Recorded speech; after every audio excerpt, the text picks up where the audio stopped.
सांसद धवलभाई पटेले Vapi bullet train प्रोजेक्टની સમીક્ષા કરી। અમદાવાદ મુંબઈ બુલેટ ટ્રેન મોદીજીનો ડ્રીમ પ્રોજેક્ટ। ધવલભાઈ પટેલે આ વાત કરી। સાથે જ વડાપ્રધાન તરીકે સૌથી વધુ સમય કાર્યરત રહેવાનો પીએમ મોદીનો રેકોર્ડ। વડાપ્રધાન મોદીએ પીએમ તરીકે વધુ એક કીર્તિમાન સ્થાપિત કર્યો। પીએમ મોદી દેશના દરેક પ્રદેશને વિકાસની મુખ્ય ધારામાં લાવ્યા। મોદીજીના ડ્રીમ પ્રોજેક્ટને સરકાર મહત્વની વાત છે। આ ડ્રીમ પ્રોજેક્ટને સાકાર કરવા માટે યુદ્ધના ધોરણે કામગીરી પણ હાથ ધરવામાં આવી રહી છે। ઓગસ્ટ 2027થી પ્રથમ ચરણની શરૂઆતની શક્યતા તેવું ધવલ પટેલે ઉમેર્યું। વિકાસ, ગતિ અને આધુનિક ભારતનું પ્રતીક બનશે આ બુલેટ ટ્રેન પ્રોજેક્ટ। આધુનિક પરિવહન યુગમાં બુલેટ ટ્રેન બનશે મહત્વપૂર્ણ સીમાચિહ્ન।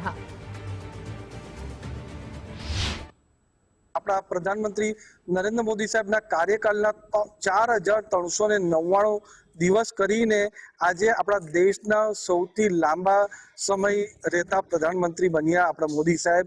નહેરુજી 4398 દિવસ રહ્યા હતા અને ઇન્દિરા ગાંધીજી 4077 દિવસ રહ્યા હતા।